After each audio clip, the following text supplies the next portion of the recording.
Hello and welcome in Dabral tuition classes. आप सभी students का डबराल ट्यूशन क्लासेस में स्वागत है। यहाँ पे हम बेस्ट फिज़िक्स के एमसीक्यूज़ 100 एमसीक्यूज़ को हम लोग डिस्कस कर रहे हैं। 2 लेक्चर हम ऑलरेडी कर चुके हैं और तीसरा लेक्चर अभी हम करने वाले हैं। और आई होप कि आप जो भी हम एमसीक्यूज़ यहाँ पे डिस्कस कर रहे हैं उसके नोट्स घर में बना रहे होंगे अपनी कॉपी में, और साथ ही में रिवीजन भी कर रहे होंगे, ठीक है ना। और वीडियो को शुरू करने से पहले आप चैनल को सब्सक्राइब करिएगा और जो बेल आइकन है उसको प्रेस करिए।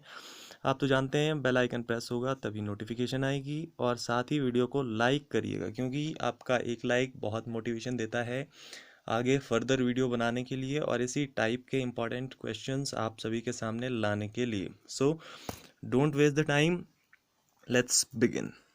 फर्स्ट क्वेश्चन आपकी स्क्रीन पर ये रहा कि यदि हम हिमालय पर जाते हैं तो हम श्वास रहित महसूस करते हैं। इट मीन्स आपको सांस लेने में परेशानी होती है ना। तो इसके ऑप्शंस इस टाइप से आपके सामने फ्लैश हो रहे हैं कि पहाड़ों पर वायु का घनत्व तो बहुत कम हो जाता है और ऑक्सीजन की भी क्वांटिटी वहाँ पे कम हो जाती है। क्या ऐसा पॉसिबल है? यस, ऐसा पॉसिबल है, हो सकता है। और पहाड़ों पर वायु का घनत्व उच्च हो जाता है, ऐसा होना पॉसिबल नहीं है।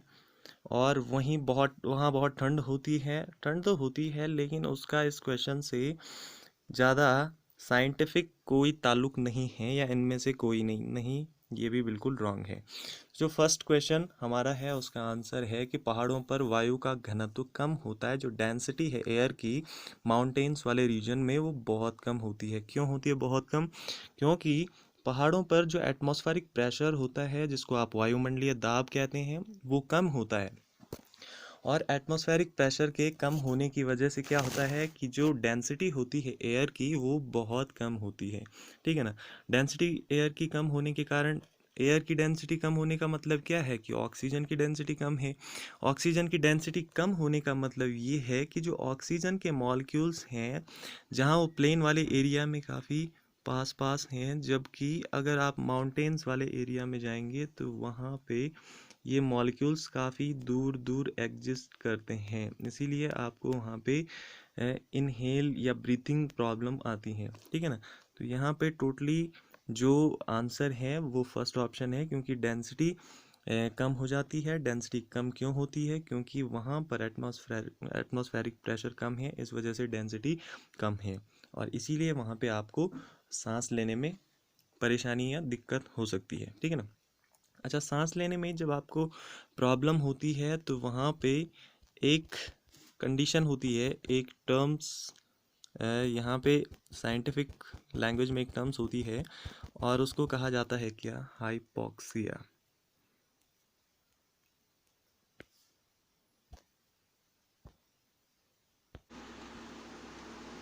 तो एक टर्म्स यहाँ पे दी जाती है जिसको कहते हैं हाइपोक्सिया।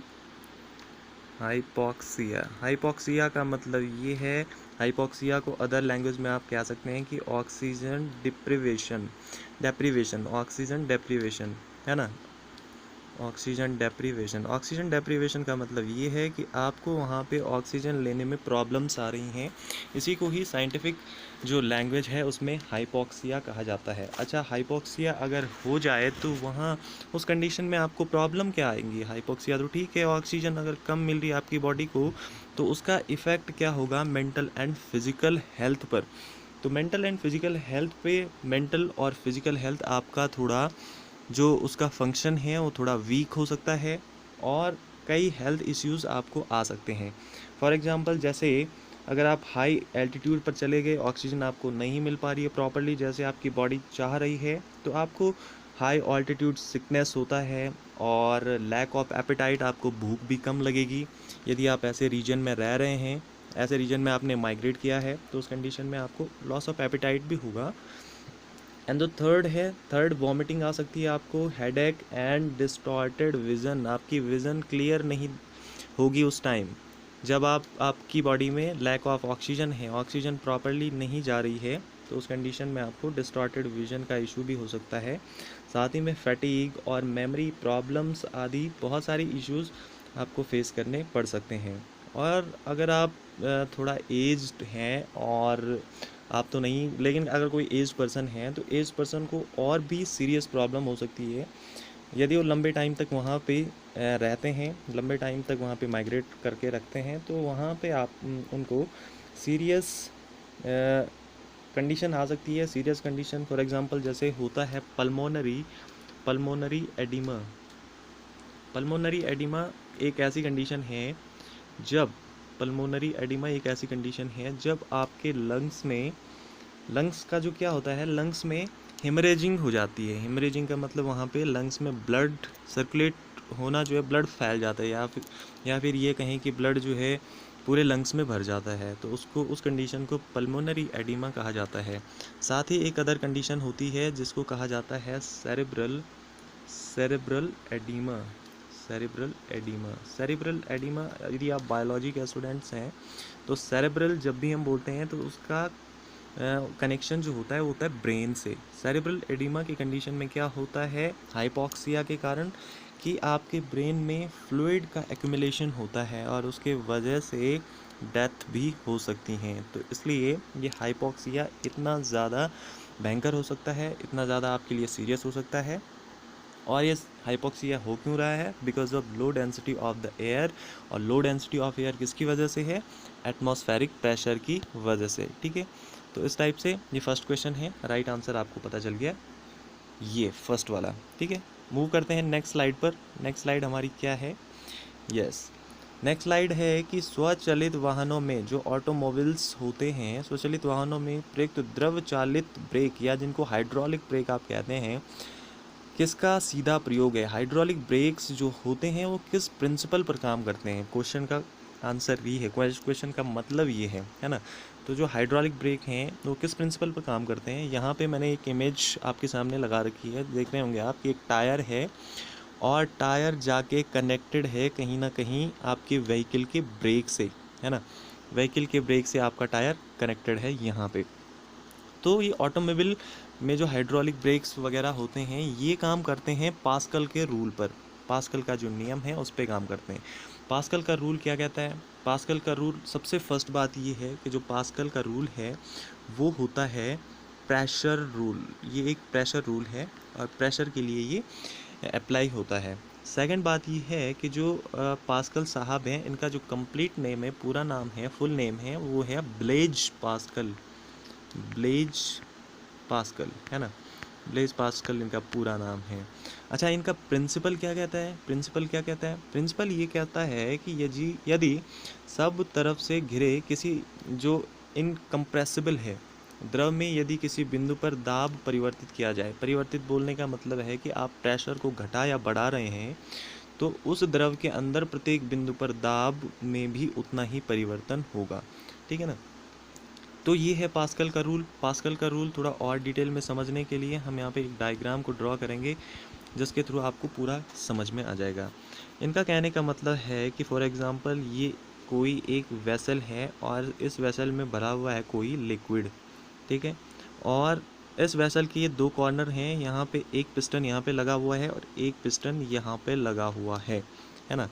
यदि आप इस पिस्टन को, पिस्टन ए और ये है पिस्टन बी और इसके अंदर ये है लिक्विड, यदि आप इस पिस्टन को यहाँ से दबाते हो, जितना अंदर आप दबाओगे तो इतना ही जो प्रेशर है जो आपने ऊपर से लगाया उतना ही प्रेशर यहाँ जो आपका लिक्विड है, लिक्विड के मॉलिक्यूल्स पर पड़ेगा और उतना ही प्रेशर लिक्विड के मॉलिक्यूल पर जब पड़ेगा तो वो इस वाली पिस्टन को जिस पे आपने फोर्स नहीं लगा रखा है उस पिस्टन को उतने ही फोर्स से ऊपर धकेलेगा, है ना। यहाँ पे यदि आप ज़्यादा फोर्स लगाते हैं तो ये पिस्टन और ऊपर आ जाएगी यहाँ, और यहाँ अगर ये वाला प्रेशर कम करते हैं, यहाँ पे ये वाला प्रेशर यदि आप कम करते हैं तो ये पिस्टन नीचे आएगा। तो जिस टाइप से जो प्रेशर में आप प्रेशर को जितना वेरी यहाँ से करेंगे उतना ही वेरी प्रेशर यहाँ भी होगा। ठीक है ना। तो ये है पास्कल का रूल। पास्कल का रूल कहता है यदि आप किसी लिक्विड पर एक बिंदु से कोई फोर्स लगाएं और फोर्स में यदि परिवर्तन करें, फोर्स को बढ़ाएं या घटाएं, तो जितना फोर्स में परिवर्तन आप ऊपर कर रहे हैं उतना ही मॉलिक्यूल्स के अंदर भी फोर्स में परिवर्तन होगा, उनमें भी दाब में, उनके दाब में भी उतना ही परिवर्तन होगा। तो ये है पास्कल का रूल। पास्कल का रूल समझ में आ गया, डायग्राम से मैंने आपको समझा दिया, अपनी कॉपी में इसको नोट कर लीजिए। और जो पास्कल के रूल का जो एप्लीकेशन है, एप्लीकेशन क्या कहता है पास्कल का रूल, इसका एप्लीकेशन ये है कि जो पास्कल का रूल है वो काम करता है, फर्स्ट जो इक्विपमेंट इस पे बेस्ड है, इस प्रिंसिपल पे जो इक्विपमेंट काम करता है वो है, एक तो आपने पढ़ लिया वो है हाइड्रोलिक ब्रेक्स, है ना, और सेकंड है हाइड्रोलिक लिफ्ट है ना, और थर्ड है हाइड्रोलिक प्रेस। ये 3 इक्विपमेंट्स हैं जो पास्कल के रूल पर लागू होते हैं। और जहाँ कहीं भी एक बात आप अपनी कॉपी में नोट कर लीजिए, अपने ब्रेन में स्टोर कर लीजिए कि जहाँ पर भी बात आती है किसकी, ये हाइड्रोलिक वर्ड जहाँ पे भी आएगा, हाइड्रोलिक वर्ड जहाँ पे भी रिपीट होगा किसी भी क्वेश्चन में आपके एग्ज़ाम में, तो आप समझ जाइएगा वहाँ पे 90% श्योर है कि जो आंसर होगा वो पास्कल लॉ ही होगा। इसीलिए इसको ध्यान में रखिएगा। Move on the next slide. I hope ये आपको समझ में आ गया होगा। ओके, थर्ड क्वेश्चन ये है कि निम्नलिखित में से किस जगह या किस प्लेसेस पर जो जी है, जी यानी ग्रेविटेशनल एक्सेलरेशन का मान सर्वाधिक होता है। तो सर्वाधिक कहाँ पे होगा? माउंट एवरेस्ट पर, कुतुब मीनार की चोटी पर, विषुवत रेखा पर, या अंटार्कटिका में किसी स्थान पर। इन क्वेश्चंस, इन आंसर को पिक करने से पहले आपको इसका कॉन्सेप्ट जानना ज़रूरी है। अदरवाइज़ यदि आप कॉन्सेप्ट को छोड़ देंगे तो फिर आपका आंसर रॉन्ग हो जाएगा। ठीक है, जी जो है ग्रेविटेशनल एक्सेलरेशन, इसकी जो वैल्यू होती है, जो इसकी प्रिसाइजली वैल्यू है वो है 9.8 इंटू 10⁸ मीटर पर सेकेंड। नहीं सॉरी, यहाँ पे थोड़ा गलती होगी, 9.8 मीटर पर सेकेंड स्क्वायर है, यहाँ पे 10⁻ नहीं है, 9.8 मीटर पर सेकंड स्क्वायर। मीटर पर सेकंड स्क्वायर किसकी यूनिट होती है? ये होती है एक्सेलरेशन की। तो ग्रेविटेशनल एक्सेलरेशन की हम बात कर रहे हैं, तो 9.8 मीटर पर सेकंड इसकी वैल्यू होती है अर्थ पर। ठीक है, अच्छा यहाँ पे थोड़ा इसको समझने के लिए कि जो जी की वैल्यू है वो कहाँ पर डिक्रीज़ होती है, कहाँ पे इंक्रीज़ होती है, इसलिए मैं एक डायग्राम यहाँ पे ड्रॉ कर रहा हूँ। ये आपकी अर्थ है और ये है 0 डिग्री, जिसको आप क्या कहते हैं? इक्वेटर कहते हैं, या भूमध्य रेखा कहते हैं, या 0 डिग्री आप इसको कहते हैं। ठीक है, और ये है पोल्स, ये पोल्स वाला रीजन है, ये नॉर्थ पोल है, ये साउथ पोल है, north pole and south pole. ठीक है, ग्रेविटेशनल जो एक्सेलरेशन है, जैसे ही आप क्या करेंगे, यहाँ 0 डिग्री से या इक्वेटर से कहाँ की तरफ चलेंगे? नॉर्थ की तरफ चलेंगे, तो जो जी है स्मॉल जी होगा इंक्रीज़। ठीक है, चाहे यहाँ से आप 0 डिग्री से नॉर्थ में चलिए या 0 डिग्री से साउथ में चलिए, है ना, आपका जो जी की जो वैल्यू होगी वो जी की वैल्यू क्या होगी? इंक्रीज़ होगी। ठीक है, और इसके इन्वर्स यदि आप क्या करते हैं, जो पोल्स हैं, पोल्स वाले रीजन से नीचे आते हैं कहाँ? 0 डिग्री पर, तो उस कंडीशन में जो जी की वैल्यू होगी, जी की वैल्यू वो कैसी होगी? जी की वैल्यू कम होगी, चाहे आप नॉर्थ से इक्वेटर पर आएँ या साउथ पोल से इक्वेटर पर आएँ। जब भी इक्वेटर से आप पोल की तरफ जाएंगे तो जी की वैल्यू इंक्रीज़ होगी, और जब भी आप पोल्स से इक्वेटर पे आएंगे तो फिर जी की वैल्यू डिक्रीज़ होगी। एक कॉन्सेप्ट ये रहा। सेकंड वाला कॉन्सेप्ट क्या कहता है कि यदि आप अर्थ से ऊपर जाते हैं, है ना, ये अर्थ है, और अर्थ से यदि आप ऊपर चले गए, ऊपर बोले तो आसमान की तरफ, हाइट पे, तो जी की वैल्यू यहाँ पे होगी रिड्यूस। ठीक है, और यदि आप ऊपर से नीचे, यानी जो आपका स्पेस है वहाँ से आप कहाँ की तरफ आ रहे हैं? वहाँ से आप आ रहे हैं नीचे अर्थ सरफेस की तरफ, तो इस कंडीशन में जी की वैल्यू इंक्रीज़ होगी। ठीक है, यदि आप ऊपर जाते हैं तो जो जी की वैल्यू है, जी की वैल्यू ये होगी डिक्रीज़, और यदि आप नीचे आते हैं तो जो जी की वैल्यू होगी वो इंक्रीज़ होगी। एक बात, यदि आप कहाँ से पोल्स से आते हैं, किस साइड? पोल से आते हैं इक्वेटर पर, तो जो जी की वैल्यू होगी वो होगी डिक्रीज़, और यदि आप इक्वेटर से जाते हैं पोल्स की तरफ तो जी की वैल्यू होगी, जी की जो वैल्यू होगी वो होगी इंक्रीज़। यहाँ पे मैंने आपको पूरा समझा दिया है। अब आप इस कॉन्सेप्ट को ध्यान में रखकर यहाँ से आंसर पिक कर लीजिए। ठीक है, अच्छा यहाँ पे क्या माउंट एवरेस्ट पर जी की वैल्यू सबसे ज़्यादा होगी? नहीं है, माउंट एवरेस्ट इसका राइट आंसर नहीं होगा। ठीक है ना, क्योंकि यदि हम ऊपर जाते हैं तो जी की वैल्यू तो फिर कम होगी, है ना। और ये क्या पूछ रहा है, ये पूछ रहा है आपको कि मैक्सिमम वैल्यू कहाँ पे होगी। कुतुब मीनार, ये भी बिल्कुल रॉन्ग हो जाएगा क्योंकि यहाँ पे भी जी की वैल्यू कम होगी, है ना। विषुवत रेखा अभी हमने बात की, जो इक्वेटर है, इक्वेटर पे जी की जो वैल्यू होती है वो सबसे कम होती है, यानी वो कैसी होती है, मिनिमम। तो ये भी राइट आंसर नहीं है। राइट आंसर होगा अंटार्कटिका, अंटार्कटिका में किसी स्थान पर। ओके, अच्छा ये अंटार्कटिका कहाँ है। अंटार्कटिक और आर्कटिक दो रीजन है हमारे अर्थ के, और वो दो रीजन कहाँ हैं, ये अर्थ है। अर्थ का जो नॉर्थ पोल है वहाँ पे आर्कटिक है, और जो साउथ पोल है वहाँ पे एंटार्कटिक है। एंटार्कटिक जो है वो एक कॉन्टिनेंट भी है, और उस कॉन्टिनेंट पे अभी तक कोई ह्यूमन बीइंग एग्जिस्ट नहीं करता है। क्यों एग्जिस्ट नहीं करता है, क्योंकि वहाँ पे बहुत ज़्यादा कोल्ड कंडीशंस हैं, और उस कोल्ड कंडीशन में सरवाइव करना ह्यूमन की कैपेसिटी नहीं है, इसलिए वहाँ पे कोई भी ह्यूमन एग्जिस्ट नहीं करता है। वहाँ पे हमारे जो साइंटिस्ट हैं उनके रिसर्च करने के लिए वहाँ पे फेवरेबल कंडीशन है, इसलिए जो साउथ पोल वाला रीजन है, साउथ पोल वाले रीजन में जो एशिया जो हमारा कॉन्टिनेंट है, उसके कई साइंटिस्ट, उसके कई कंट्रीज़ जो हैं, उन कंट्रीज़ के कई साइंटिस्ट ने अपना रिसर्च इंस्टीट्यूट यहाँ पे बना रखा है साउथ पोल पर, ताकि हम रिसर्च कर सकें इन फ्यूचर, ठीक है ना, इन फ्यूचर या अभी के लिए। तो हमारे दो स्टेशन है यहाँ पे रिसर्च करने के लिए, एक है मैत्री और दूसरा है भारती, और जो तीसरा वाला है वो था हमारा गंगोत्री। तो मैत्री और भारती तो अभी ऑपरेशनल हैं और ये काम कर रहे हैं।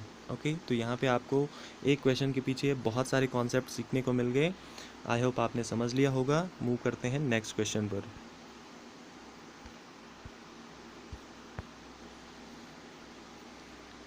एक गेंद को क्षैतिज से यानी हॉरिजॉन्टल से किस कोण पर फेंकें कि वो अधिकतम क्षैतिज दूरी तय करे।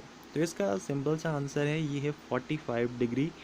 इसका राइट आंसर है कि 45 डिग्री पर यदि आप किसी ऑब्जेक्ट को हॉरिजॉन्टल से फेंकें तो वो मैक्सिमम डिस्टेंस को कवर कर लेगा।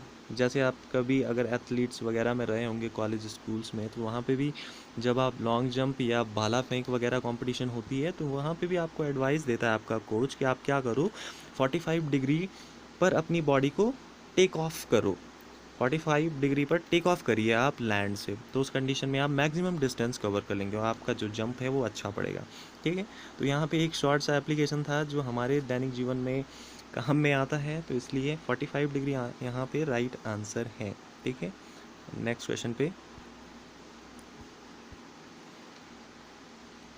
यस, नेक्स्ट क्वेश्चन है कि अति हानिकारक अल्ट्रा वायलेट रेज कौन सी होती हैं। तो आइडिया लगाइए कौन सी होती होंगी।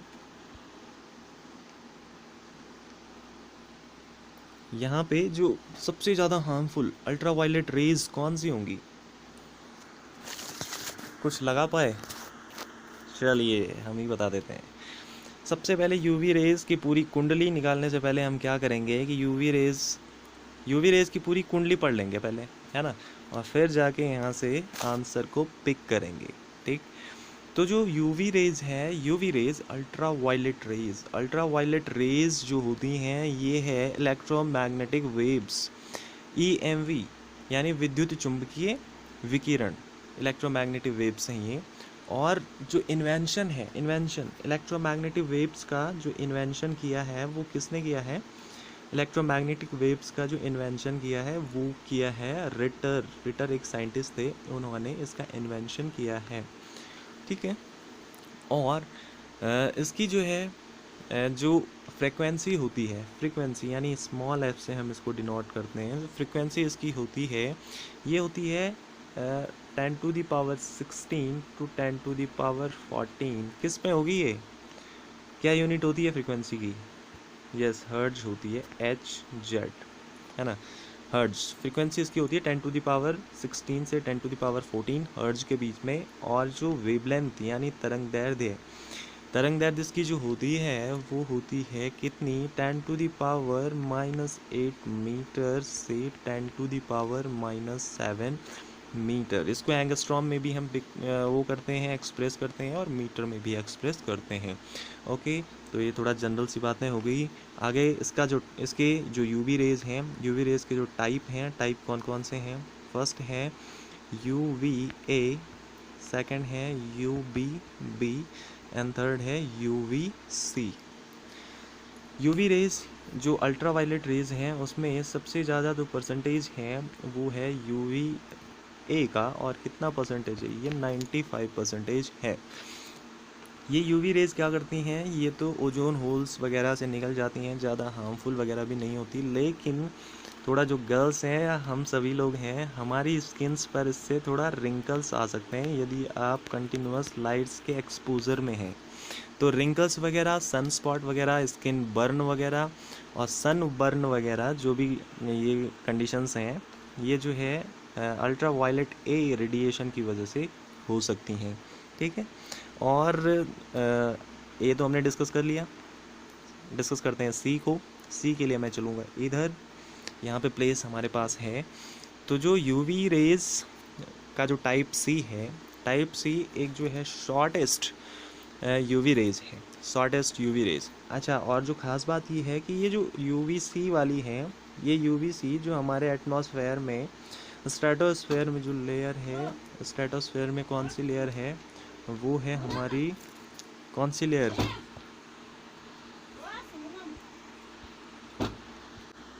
तो UVC रेज की हम बात कर रहे थे, UVC, यस, UVC की बात। तो ये अर्थ है, हमारी अर्थ है, और अर्थ में अर्थ की जो 6 लेयर होती हैं, 6 या 5 लेयर्स, 4 लेयर्स, जो भी आप जानते हैं, तो उसमें जो लेयर्स है स्ट्रेटोस्फेयर, जहाँ पे आपके जेट इंजन चलते हैं, स्ट्रेटोस्फेयर जो तकरीबन लगा लीजिए आप 14 to 50 किलोमीटर के बीच में पड़ती है। यहाँ पे एक लेयर है ओजोन लेयर, और ओजोन लेयर क्या होती है? ओजोन होता है O3, ओजोन का formula O3। It means ozone में जो ऑक्सीजन के हैं वो 3 मॉलिक्यूल्स हैं, और ये ओजोन करती क्या है? ये ओजोन सन से आने वाली जो अल्ट्रा वायलेट रेडिएशन है उनको एब्जॉर्ब करती है। क्यों एब्जॉर्ब करती है? ताकि ये हम तक नहीं पहुँचे और हमको ये कोई भी इलनेस क्रिएट हम में ना करें, इसलिए। तो ये जो है गॉड गिफ्टेड है ओजोन। और जो हमारे डेली इंडस्ट्रीज़ वगैरह हैं, इंडस्ट्रीज से निकलने वाला जो एग्जॉस्ट है, और जो भी एयर कंडीशनर वगैरह, यहाँ से जो क्लोरोफ्लोरोकार्बन्स और वेरियस अदर जो पॉल्यूटेंट हैं जो ओजोन का डिप्लीशन कर रहे हैं, उनकी वजह से ओजोन लगातार डिप्लीट हो रही है, और इसकी वजह से जो अल्ट्रा वायलेट रेज हैं वो पृथ्वी पर आ रही हैं। ठीक है, तो हमारा जो ये जो अर्थ है, अर्थ में हमने आपको अभी बताया कि सबसे लास्ट जो साउथ पोल है, साउथ पोल में अंटार्कटिक है, अंटार्कटिक के ऊपर ये जो है इसने होल कर दिया है। किसने? यूवी रेज ने। और यूवी रेज ने होल कैसे कर दिया है? क्योंकि ओजोन लेयर्स की जो थिकनेस है वो कम हो गई है। कम क्यों हो गई है? क्योंकि क्लोरोफ्लोरोकार्बन्स और अदर पॉल्यूटेंट की वजह से जो इसमें क्लोरीन होता है, और क्लोरीन ओजोन मॉलिक्यूल्स को क्या करता है? तोड़ देता है। तो इसलिए यहाँ पे ओजोन की कमी के कारण होल हो गया है। लेकिन जो लेटेस्ट और रिसेंट न्यूज़ आ रही है उसमें ये कहा गया है कि ये जो ओजोन है फिर से रिकवर हो रही है, जो होल है वो रिकवर हो रहा है। ठीक है, तो ये थी UVC की बात। और अब मेन आता है UVB, जो आपकी स्क्रीन के सामने लगा हुआ है। UVB एक बहुत ही डेंजरस एक UV रेज है। इसके वजह से क्या हो सकता है? Tends to damage the skin top layer. जो स्किन टॉप लेयर है हमारी एपिडर्मल जो लेयर है उसको ये डैमेज करती है। सेकंड है strongly linked to cancer. Yes, इसके एक्सपोजर से आपको कैंसर हो सकता है। आई होप, भगवान करे कि ऐसा ना हो, बट ये क्या है, ऐसा नहीं होगा वैसे। कैंसर वगैरह नहीं होना चाहिए किसी को। स्ट्रांगली लिंक्ड टू कैंसर के साथ ही स्ट्रांगली लिंक्ड है। इसके एक्सपोजर में यदि आएंगे तो कैंसर ये प्रोड्यूस कर सकती है। ठीक है, और थर्ड वाली बात है कि डैमेज द स्किन DNA। जो स्किन के अंदर हमारा DNA है, जो हमारी सोमैटिक सेल्स हैं, सोमैटिक सेल्स के जो DNA हैं उनको डैमेज कर सकता है। और भी कई अदर इसके इम्पैक्ट होते हैं ह्यूमन पे यदि आप इसके एक्सपोजर में आ गए। तो जो राइट आंसर है, कॉन्सेप्ट समझने के बाद राइट आंसर आपने आई होप सही पिक किया होगा कि UVB सबसे ज़्यादा हार्मफुल रेडिएशन है, सबसे ज़्यादा हार्मफुल इलेक्ट्रोमैग्नेटिक वेव्स का टाइप है। ओके, तो ये भी समझ में आ गया होगा। चलिए नेक्स्ट करते हैं, नेक्स्ट स्लाइड पे। नेक्स्ट स्लाइड कहती है क्या कि तैराक को नदी के मुकाबले समुद्री पानी में तैरना आसान क्यों होता है? आसान क्यों होता है? क्यों होता है आसान? इसके आंसर थोड़ा ये विकल्प जिनको आप कहते हैं या जो भी हैं, इनको आप थोड़ा देख लीजिए। समुद्री पानी में कम संदूषण होता है। संदूषण मीन बाय पॉल्यूशन। कम भी नहीं कह सकते, उसमें भी काफ़ी पॉल्यूशन होता है। और सेकंड वाला ये भी थोड़ा करेक्ट नहीं है, प्रिसाइज आंसर नहीं है ये। सेकंड है समुद्री तरंगें तैराक को तैरने में सहायता करती हैं। ये तो ठीक कुछ परसेंटेज हैं, लेकिन एकदम करेक्ट भी नहीं है। समुद्री पानी का घनत्व साधारण पानी से ज़्यादा होता है। और लास्ट ऑप्शन है कि समुद्र में पानी का आयतन ज़्यादा होता है, आसान नहीं है। राइट आंसर यहाँ पे यही होगा। ये कैसे होगा आप जानिए हमारे आगे के एक्सप्लेनेशन में, ठीक है। आगे के एक्सप्लेनेशन में क्या है कि जो समुद्री पानी है ये यहाँ पे एक मरीन का एक सी वाटर मैंने दिखा रखा है। सी वाटर के अंदर ये डाइवर्स हैं जो यहाँ पानी में फ्लोट करते हैं। और ये जो डाइविंग करने की जो प्रोसेस है इसको कहते हैं स्कूबा डाइविंग। स्कूबा डाइविंग जैसे एयर डाइविंग होती है वैसे वाटर डाइविंग होती है, उसको स्कूबा डाइविंग कहते हैं, ठीक है। इनके पीछे सिलेंडर है, कभी इस पर भी क्वेश्चन आता है। चलो जब भी आएगा उस पर तभी डिस्कस करेंगे। तो ये है वाटर में या सी वाटर में ये डाइवर्स हैं जो तैर रहे हैं, ठीक है। सी वाटर में जनरली होता क्या है, सी वाटर जो होता है, सी वाटर में सबसे ज़्यादा सॉल्ट पाया जाता है। सॉल्ट मैक्सिमम प्रेजेंट होता है सॉल्ट वाटर में। सॉल्ट वाटर में ये जो सी वाटर में जो सॉल्ट है इसकी क्वांटिटी अधिक होने के कारण ये करता क्या है, ये जो डेंसिटी है सी वाटर की ये इंक्रीज़ कर देता है। सॉल्ट डेंसिटी इंक्रीज़ कर देता है किसकी? सी वाटर की। डेंसिटी इंक्रीज़ होने की वजह से क्या होता है कि जो ये वाटर है ये ज़्यादा से ज़्यादा वेट को हटा पाता है, ज़्यादा वेट को हटा पाता है। ज़्यादा वेट हटेगा तो आपने आर्किमिडीज़ के प्रिंसिपल में पढ़ा है कि वेट जितना ज़्यादा हटेगा बायोएंसी उतनी ही ज़्यादा मिलेगी, यानी उत्प्लावकता उतनी ही ज़्यादा मिलेगी। तो टोटली ये डेंसिटी है मेन रोल यही प्ले कर रहा है। डेंसिटी में जो सॉल्ट है मेन रोल वही प्ले कर रहा है, हीरो इसका वही है। सॉल्ट डेंसिटी को इंक्रीज़ कर रहा है, डेंसिटी किसको इंक्रीज़ कर रही है? बायोएंसी को यानी उत्प्लावकता को इंक्रीज़ कर रही है। उत्प्लावकता इंक्रीज़ होने की वजह से क्या है, ये महाशय यहाँ पानी में बढ़िया से न्यूज़पेपर पढ़ रहे हैं। दैट मीन्स कि पानी में ये आसानी से तैर रहे हैं। जबकि जो आपका रिवर वाटर होता है या फ्रेश वाटर होता है, फ्रेश वाटर में सॉल्ट तो होता नहीं है। सॉल्ट नहीं होता तो उतना ज़्यादा वाटर डेंस भी नहीं होता। वाटर उतना डेंस नहीं होगा तो बायोएंसी भी कम मिलेगी। इसलिए वहाँ पे जो डाइवर्स हैं उनको ज़्यादा एफर्ट्स लगाने पड़ते हैं compare to the sea water में, ठीक है। तो यहाँ पे जो राइट आंसर है वो समुद्री पानी का घनत्व कम है, इसलिए उसमें ज़्यादा है, इसलिए उसमें तैरना आसान है। तो आई होप ये भी समझ में आ गया होगा। चलिए नेक्स्ट करते हैं नेक्स्ट स्लाइड पर। नेक्स्ट स्लाइड कहती है कि ठोस की शुद्धता किसके निर्धारण द्वारा प्राप्त की जाती है? ठोस की शुद्धता किसके निर्धारण द्वारा प्राप्त की जाती है? तो इसका राइट आंसर क्या होगा? क्या क्वथनांक यानी बॉइलिंग पॉइंट पर, मेल्टिंग पॉइंट पर, फ्रीजिंग पॉइंट पर, या नन ऑफ द एबव? इसको समझने से पहले एक्सप्लेनेशन।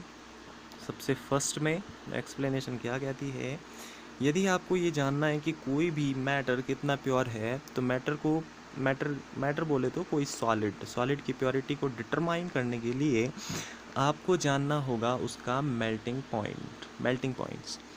पॉइंट ही वो डिटर्मिनेटिंग फैक्टर है जो हमें प्योरिटी का अंदाज़ा देता है, प्योरिटी हमें बताता है।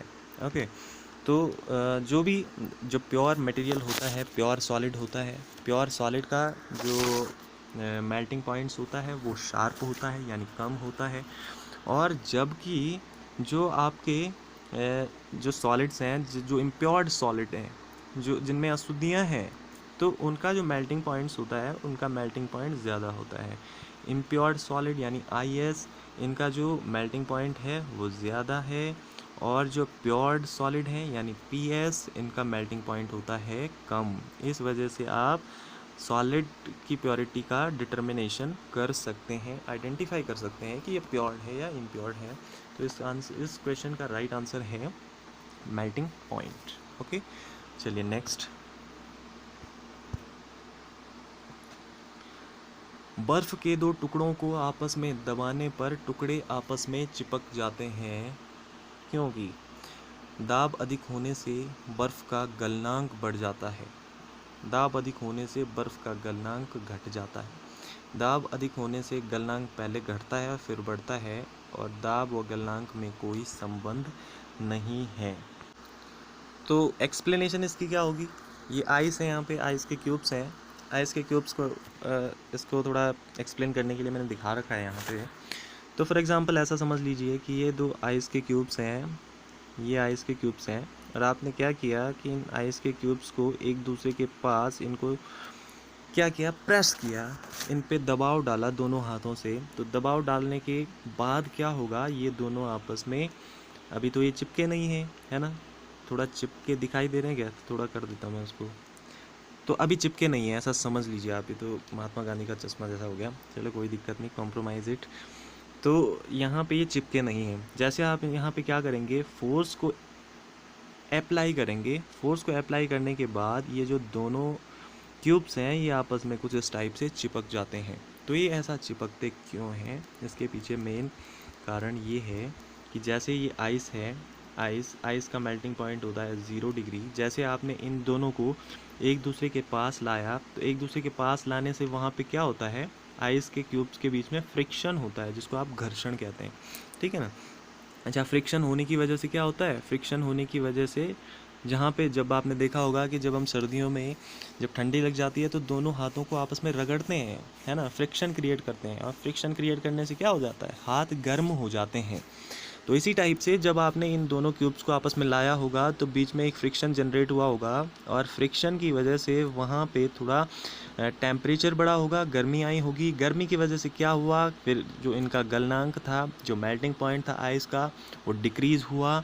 मेल्टिंग पॉइंट जैसे ही डिक्रीज़ हुआ तो क्या हुआ, कम टेम्परेचर पर ही आइस मेल्ट हो गई, यानी वो वाटर की फॉर्म में आ गई। और वाटर की फॉर्म में पूरी नहीं आई, बस कुछ परसेंट या एक लेयर इसकी वाटर की फॉर्म में आ गई, ठीक है, जब आपने प्रेशर लगा रखा था।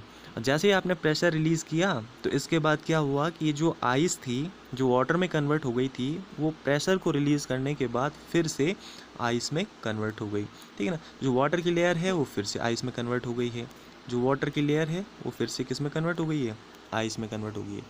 और यही लेयर इन दोनों को आपस में फिर जुड़ा देती है, और इस टाइप से ये दोनों स्टिक हो जाते हैं, ठीक है। यहाँ पे एक इम्पॉर्टेंट जो फिनोमेना है उसको कहते हैं रिजलेशन क्या होता है, रिजलेशन का मतलब ये है कि क्या, regelation is the phenomena of melting under pressure and freezing again.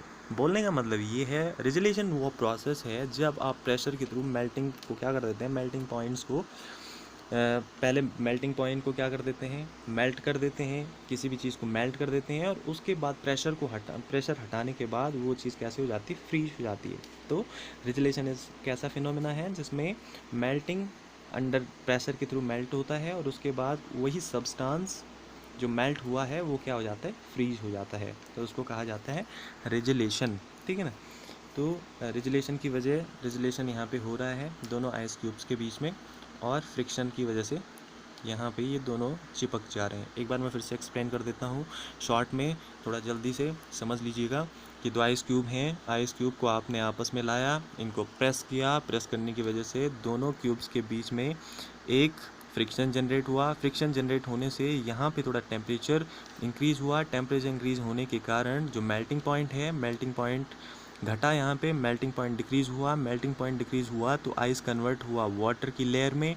Water की लेयर में कन्वर्ट होने के बाद जैसे आपने थोड़ा प्रेशर को ढीला किया, प्रेशर को ढीला करने के बाद जो वाटर की लेयर है, वाटर की लेयर कन्वर्ट हो गई है फिर से आइस में, और इस टाइप से ये दोनों क्यूब्स आपस में चिपक गए हैं, ठीक है।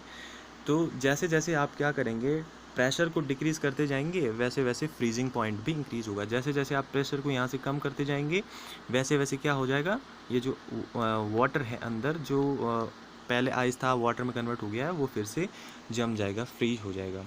तो जो प्रेशर को यदि आप डिक्रीज़ करते हैं तो फ्रीजिंग पॉइंट क्या होगा, इंक्रीज होगा। ये एक फार्मूला है, नोट कर लीजिए कॉपी में, ठीक है। ये स्टिकी वाली घटना आपको समझ में आ गई होगी। चलिए नेक्स्ट करते हैं, नेक्स्ट स्लाइड है कि रिलेटिव ह्यूमिडिटी मापने के लिए किस उपकरण का प्रयोग किया जाता है। रिलेटिव ह्यूमिडिटी को मेज़र करने के लिए कौन से इंस्ट्रूमेंट का यूज़ किया जाता है। रिलेटिव ह्यूमिडिटी क्या होती है, यदि हम नॉर्मली समझें तो रिलेटिव ह्यूमिडिटी क्या है कि जो एयर है, एयर में वाटर वेपर का परसेंटेज क्या है, वही रिलेटिव ह्यूमिडिटी होती है। Relative humidity means water vapour percentage in the air. अब ऐसा तो होगा नहीं कि वाटर में ये जो एयर है, एयर में सीधे इतने बड़े बड़े कुछ होंगे, वाटर वहाँ पे वेपर फॉर्म में एग्जिस्ट करेगा और उसी की परसेंटेज जितनी होती है उसी को हम क्या कहते हैं, रिलेटिव ह्यूमिडिटी कहते हैं। रिलेटिव ह्यूमिडिटी, इसका फॉर्मूला यहाँ पे मैं लिख रहा हूँ। जो आर एच या रिलेटिव ह्यूमिडिटी होता है वो होता है कि जो एक्चुअल मॉइस्ट इन एयर, यानी जो हवा में वास्तविक जो नमी है वो upon maximum moist in air hold, यानी कि जो हवा में प्रेजेंट टाइम में जितनी मॉइस्ट है अपॉन हवा कितनी ज़्यादा मॉइस्ट को होल्ड कर सकती है। इन दोनों का रेशियो ही क्या होता है, इनटू परसेंटेज, क्योंकि आर एच हमें किस में निकालना है, परसेंटेज में, तो इनटू 100 कर देंगे। तो R H is equal to क्या है, actual moist in air upon maximum moist in air hold, जितना आप होल्ड कर सकते हैं, तो उस हिसाब से आर एच आपका निकल जाएगा, ठीक है। तो रिलेटिव ह्यूमिडिटी आपको समझ में आ गई कि जो वाटर वेपर है, वाटर वेपर की एयर में परसेंटेज कितनी है, उसी को हम रिलेटिव ह्यूमिडिटी कहते हैं। उसका फॉर्मूला होता है ये, कॉपी में रिवाइज कर लीजिए, कभी भी नेक्स्ट स्लाइड में आपसे पूछ सकता हूँ और कमेंट में आपको आंसर देना होगा, ओके। अच्छा, जो क्वेश्चन था वहाँ पे ये क्या था, क्वेश्चन था कि आपको यहाँ पे इसको मेज़र करने के लिए, रिलेटिव ह्यूमिडिटी को मेज़र करने के लिए किस इक्विपमेंट की ज़रूरत पड़ेगी। तो इक्विपमेंट हमारे सामने है और उसका नाम क्या है, उसका नाम है हाइग्रोमीटर। हाइग्रोमीटर इसको कहते हैं। हाइग्रोमीटर के थ्रू हम क्या करते हैं, रिलेटिव ह्यूमिडिटी को मापते हैं, ओके। ये वाला, अच्छा, रिलेटिव ह्यूमिडिटी को कैसे कैलकुलेट करेंगे। फॉर एग्जांपल ऐसा समझ लीजिए कि यहाँ पे मेरे पास एक कंटेनर था, इस कंटेनर की जो कैपेसिटी है वो है 100 ml, ठीक है ना, 100 ml इसकी कैपेसिटी है और इसमें वेपर परसेंट कितना है, 0। वेपर कहाँ से होगा, ये तो टोटल वाटर ही है इस पूरे बॉटल के अंदर, पूरा यहाँ तक वाटर से भरा हुआ है, तो वेपर परसेंटेज तो कुछ नहीं होगा अभी, ठीक है ना।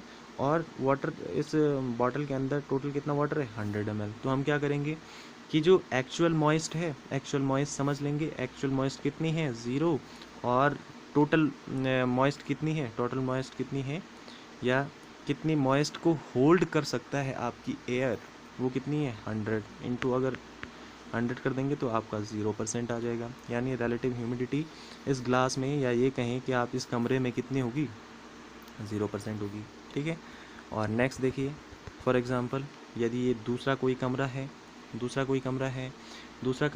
दूसरे कमरे में 25% हमने इस हाइग्रोमीटर के थ्रू मेज़र कर लिया, 25%, या किसी अदर डिवाइस के थ्रू कि 25% यहाँ पे क्या है, मॉइस्ट एयर है, यानी एयर में जो मॉइस्चर है वो कितना है, 25%, जबकि इस एयर की कैपेसिटी कितनी है, 100 ml, या 100 ml मॉइस्ट को ये कंटेन कर सकता है। तो यहाँ पे हम आर एच वैल्यू कैसे निकालेंगे, आर एच वैल्यू निकालेंगे कैसे कि 25 जो हमारी एक्चुअल मॉइस्ट है इस एयर में वो कितनी है, 25 है, और वो जो एयर है वो टोटल कितना होल्ड कर सकती है, 100 ml कर सकती है।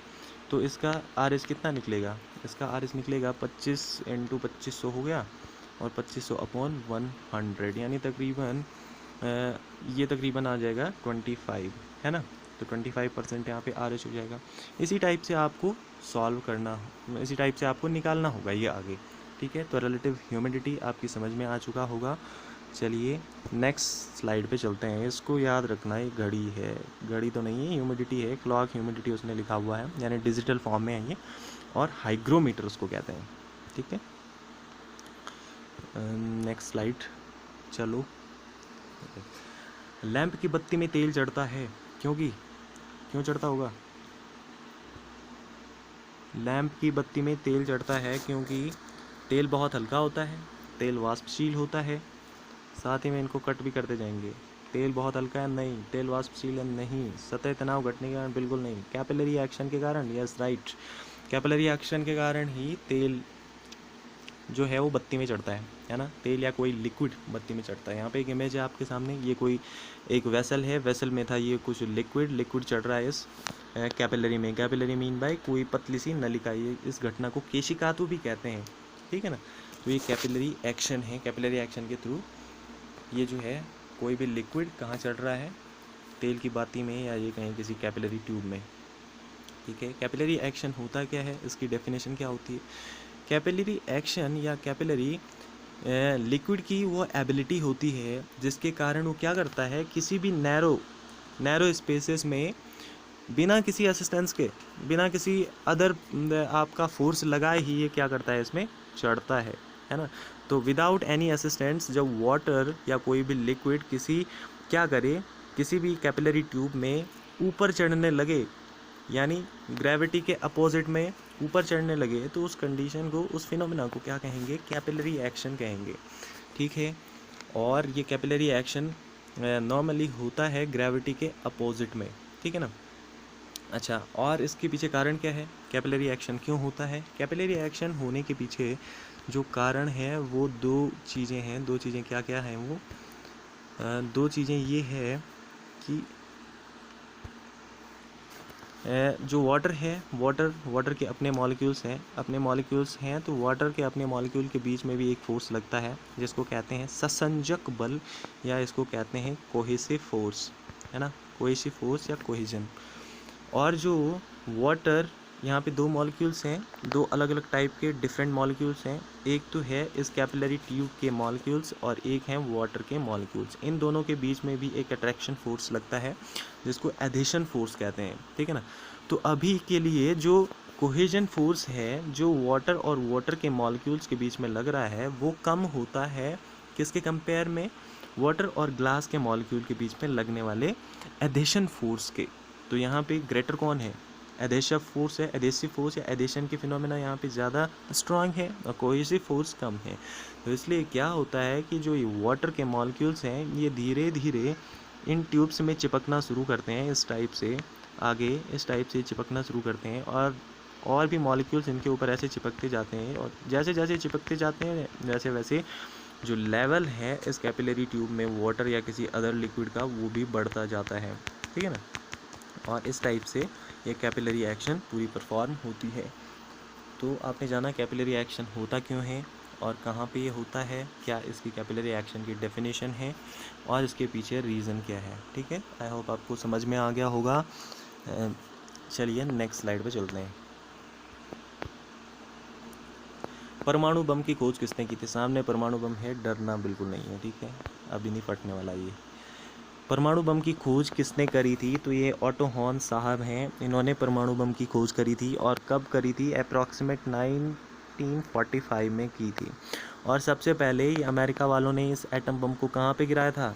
ये गिराया था 6 और 9 अगस्त को, अगस्त 1945, सेकेंड वर्ल्ड वॉर के टाइम ये गिराया था इन्होंने। कहाँ पे? जापान में दो फेमस सिटीज़ हैं, हिरोशिमा एंड नागासाकी थी, मतलब अभी उस टाइम थी ये हिरोशिमा एंड नागासाकी। वहाँ पे इन्होंने इस बॉम्ब को सेकेंड वर्ल्ड वॉर जब जो 1939 से 1945 के बीच में चला था, उस टाइम इन्होंने इसको वहाँ पे गिराया था। ठीक है ना। बहुत ह्यूज डेवस्टेशन वहाँ पे हुई थी इसकी वजह से। सो ऑटो हॉर्न साहब हैं इसको खोजने वाले। ठीक है। और प्रेजेंट टाइम में हमारी जो कंट्रीज़ हैं, जो हमारे ऑर्गेनाइजेशन हैं, वहाँ पे हमें बात उठाते हैं कि हम न्यूक्लियर वेपन्स को क्या करेंगे, न्यूक्लियर वेपन्स का यूज़ नहीं करेंगे, क्योंकि ये ह्यूमन की जो क्या है अस्तित्व है, उनका जो एग्जिस्टेंस है उसको ख़तरे में डाल सकता है। इसलिए हम इसको अभी क्या कर रहे हैं, एबॉलिश कर रहे हैं इसका यूज़। ओके, तो रिसेंट न्यूज़ भी मैंने आपको बता दी है। चलिए नेक्स्ट करते हैं, नेक्स्ट स्लाइड।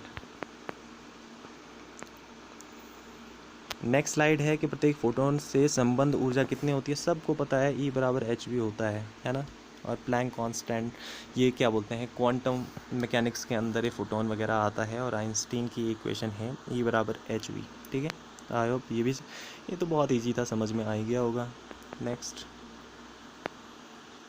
फ़ारेनहाइट पैमाने पर 98.6 डिग्री तापमान सेल्सियस पैमाने पर कितना होता है, इसको आपको डिग्री सेंटीग्रेड में कन्वर्ट करना है। थोड़ा करके देखिए अपनी कॉपी में, मैं वीडियो को पॉज करके।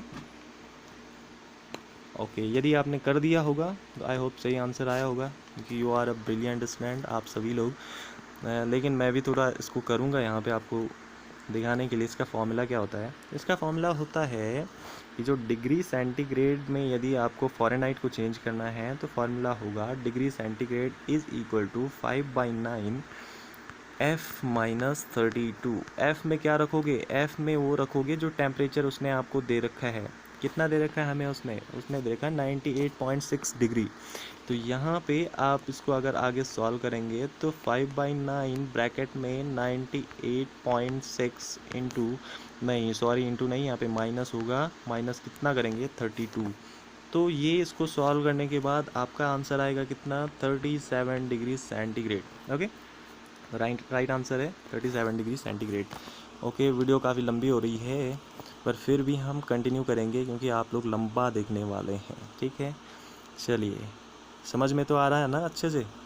यदि कुछ भी पॉइंट आपके समझ में ना आ रहा हो तो हमें कमेंट करिएगा और उसमें अपना आंसर हमसे पूछिए, हम आपको उसका क्लियरेंस दे देंगे। ओके, चलिए नेक्स्ट स्लाइड, कट जा भाई। ऐसी तरंगे जिनका ध्रुवीकरण नहीं हो सकता, उनका क्या होगा फिर। ऐसी तरंगे जिनका ध्रुवीकरण नहीं हो सकता, वो कौन सी तरंगे हैं, क्या वो ट्रांसवर्स वेव्स हैं, या लाइट वेव्स हैं, या इलेक्ट्रोमैग्नेटिक वेव्स हैं, या फिर लॉन्गिट्यूडिनल वेव्स हैं। तो वो हैं लॉन्गिट्यूडिनल वेव्स। लॉन्गिट्यूडिनल वेव्स या अनुदैर्ध्य तरंगे। प्रकाश तरंगे जो होती है वो अनुप्रस्थ तरंगे होती है, जबकि जो ध्वनि तरंगे हैं, साउंड वेव्स हैं, वो कैसी तरंगे हैं, वो होती हैं आपकी ट्रांसवर्स वेव्स। ये तो ट्रांसवर्स वेव्स हो गई, साउंड वेव्स, और ये है लॉन्गिट्यूडिनल वेव्स। ओके,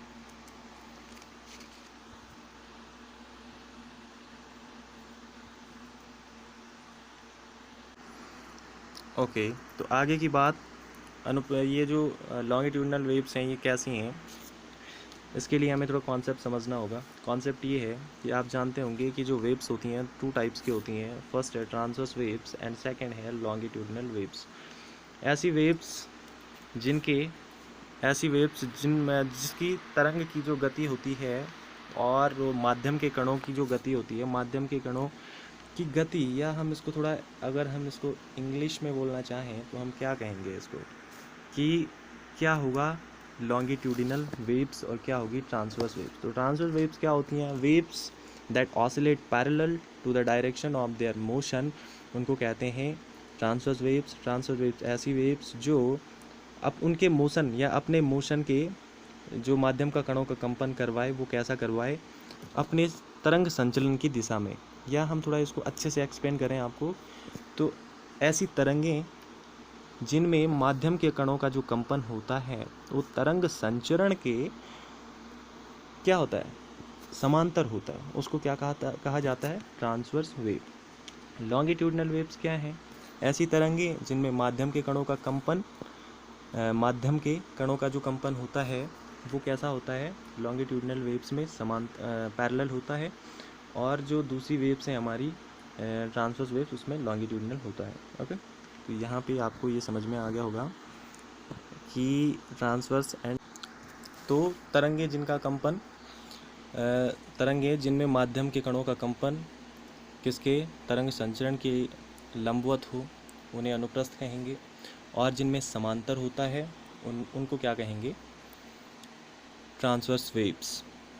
ओके, तो यहाँ पे वेव्स आपको समझ में आ गई होंगी। जो प्रकाश है वो ट्रांसवर्स वेव्स है, और जो आपका साउंड है, साउंड एक लॉन्गिट्यूडिनल वेव्स हैं। ठीक है, यहाँ पे वीडियो देख लीजिए, ये है ये वाला, ये ऊपर साउंड वेव्स है। साउंड वेव्स का जो मोशन हो रहा है वो आगे की तरफ हो रहा है, आगे की तरफ हो रहा है, और साथ ही में ये देखो कि ये तरंग आगे की ओर बढ़ रही है, और साथ ही में जो कंपन हो रहा है वो भी इसी डायरेक्शन में हो रहा है। ठीक है, और ये लाइट वेव्स हैं, लाइट वेव्स में जो कंपन हो रहा है वो मल्टीपल डायरेक्शन में हो रहा है, और साथ ही जो कंपन हो रहा है वो लंबवत हो रहा है प्रकाश के संचरण के। प्रकाश या तरंग आगे की तरफ चल रही है, और जो कंपन हो रहा है वो कैसा हो रहा है, लंबवत हो रहा है। जैसे ये तरंग चल रही है ना ऐसा करके, और कंपन कैसा हो रहा है कणों का, इस टाइप से लंबवत हो रहा है। और इसमें ये तरंग ऐसे चल रही है, और कणों का कंपन कैसे हो रहा है, ऐसे ऐसे, यानी तरंग के संचरण के इस टाइप से। ठीक, तो ये हो गया। यहाँ पे मैंने ये भी दिखा दिया आपको। ठीक है, पोलराइजेशन क्या होता है? पोलराइजेशन यानी जब किसी जो वेव्स है, वेव्स में जिसमें मल्टीपल डायरेक्शन में ऑसिलेशन हो रहे हों, पोलराइजेशन एक ऐसी घटना है जिसके बाद जो ऑसिलेशन हो रहा हो मल्टीपल डायरेक्शन में किसी वेव का, वो सिंगल डायरेक्शन में होना शुरू होता है। फॉर एग्जांपल ऐसा जैसे इमेज में है, इमेज में आप समझ रहे होंगे, यहाँ पे देखिए कि ये कोई ये सन है, सन से आने वाली जो ट्रांसवर्स वेव्स हैं या जो लाइट वेव्स हैं, इनमें मल्टीपल डायरेक्शन में ऑसिलेशन हो रहा है। ये मल्टीपल डायरेक्शन में ऑसिलेशन हो रहा है। जैसे ही हम क्या करते हैं, ये सन ग्लासेस हमने पहन रखा होता है, सन ग्लासेस में पोलराइड एक इक्विपमेंट होता है जो पोलराइजेशन का काम करता है। तो ये वाला, ये जो पोलराइज लाइट है, पोलराइज लाइट अभी तो ये नहीं है, ये रेडिएशन नीचे आ रही है, चारों डायरेक्शन में ऑसिलेशन हो रहे हैं। जैसे ही इस पोलराइड से ये गुजरेगा, उसके बाद जो ऑसिलेशन होगा वो चार डायरेक्शन में ना होके एक सिंगल प्लेन में ऑसिलेशन इसका होगा। तो इसको कहा जाता है पोलराइजेशन। पोलराइजेशन का मतलब मल्टी डायरेक्शन में ऑसिलेशन करने वाली वेव्स जब सिंगल डायरेक्शन में या सिंगल प्लेन में ऑसिलेशन करे, तो इस प्रोसेस को कहा जाता है पोलराइजेशन। और पोलराइजेशन करने के लिए हमें चाहिए पोलराइड, और पोलराइड लगा हुआ होता है बहुत सारे इक्विपमेंट में। फॉर एग्जांपल आपके सन ग्लासेस हैं, और अदर कई इक्विपमेंट में ये लगा होता है। ठीक है, अब नेक्स्ट क्वेश्चन देख लेते हैं। ये भी आपकी समझ में तो आ ही गया होगा, वीडियो आपने देख ली, ये फिगर यहाँ पे ऊपर पे है। चलिए नेक्स्ट क्वेश्चन पे चलते हैं। इसका राइट आंसर क्या है? अनुदैर्ध्य तरंगें। ध्वनि के शोरगुल का मापन होता है, सबको पता है, अच्छे से जानते हैं, डेसिबल में। डेसिबल में जो साधारण बातचीत हमारी होती है वो होती है 30 to 40 डेसिबल की, डीबी हम लिखते हैं। और जो अगर हम ज़ोर से बातचीत करें, यदि अपने फ्रेंड को चिल्लाएं, यहाँ से तो नहीं, वहीं से चिल्लाओ अपने फ्रेंड को, तो वो होगा 50 to 60 डेसिबल का।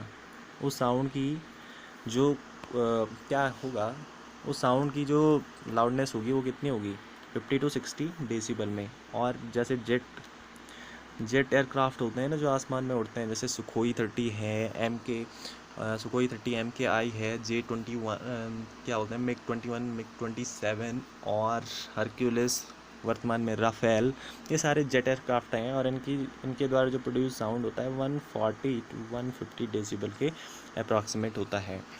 अब थोड़ा क्या देख लेंगे, जो स्टैंडर्ड्स हैं, स्टैंडर्ड्स किसके? WHO के, वर्ल्ड हेल्थ ऑर्गेनाइजेशन के स्टैंडर्ड क्या कहते हैं? उनके अनुसार 45 जो डेसिबल है सबसे बेस्ट लाउडनेस है साउंड की, जो ह्यूमन के लिए बहुत अच्छी है। ठीक है, यदि आप 75 डेसिबल से ज़्यादा की साउंड को सुनते हैं तो वो आपके हेल्थ पर नेगेटिव इम्पैक्ट डालेगी।